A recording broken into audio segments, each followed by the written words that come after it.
In today's episode of Willful, we spoke with Nicolette Linton. Nikki is a former book and magazine editor turned landscape designer who traded in endless deliveries of swag for hauling 40-pound bags of topsoil. When you're on the job, how would you describe your approach to problem solving? Okay, so let me see.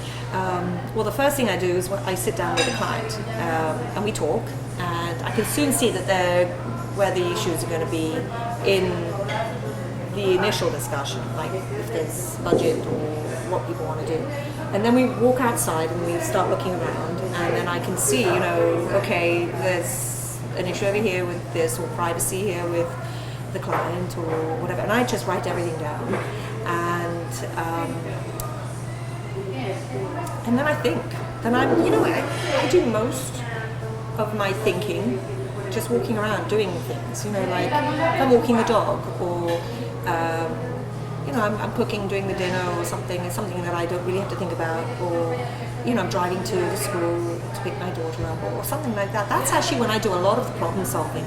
It's I put it all down on paper, and I dimension everything out, and then I get trace and I work over the top and I start drawing and okay, look, maybe we can do this, maybe and then I sketch that out, or what if I turn the whole thing around and do it a different way, or maybe go diagonal, or what if we can do that? But then it's the wandering around and the thinking. It's a lot of thinking. Nikki, how are you willful? I think I was talking to somebody the other day. They were asking me about the way I was brought up, and my sisters and I were all sent away to boarding school when we were like 7. And looking back at the reports, apparently I didn't stop crying for the whole first term. And after that, I got resilient.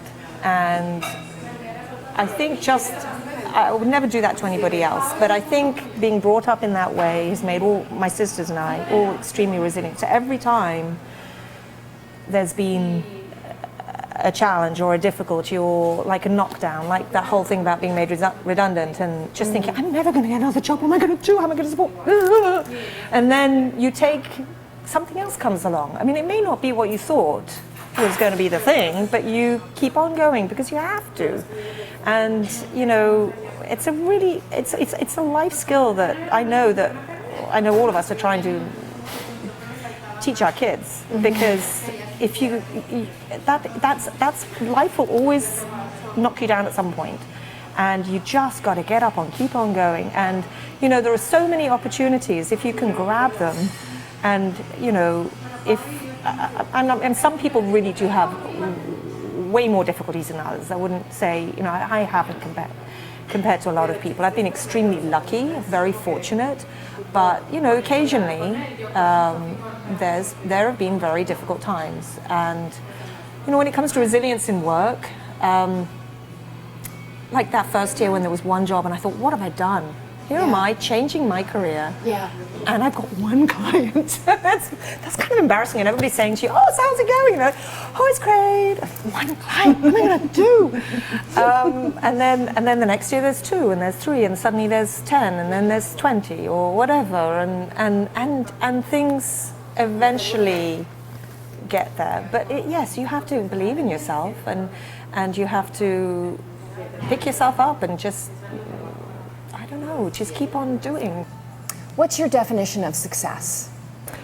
Oh man, I think, I guess it's different for everybody, but for me it's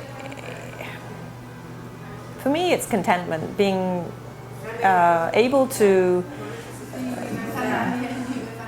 work on something that's really stimulating and fulfilling, but also to be able to have the balance of the family life and to be able to nurture other people as well. So it's a twofold. But so for me, that would be my success. It's like when I've managed to find that together, so that I have. To me, that's everything. That's all I need, really. Yeah. Nikki, thank you for being willful. Oh, thank you so much for inviting me along. I've really enjoyed this.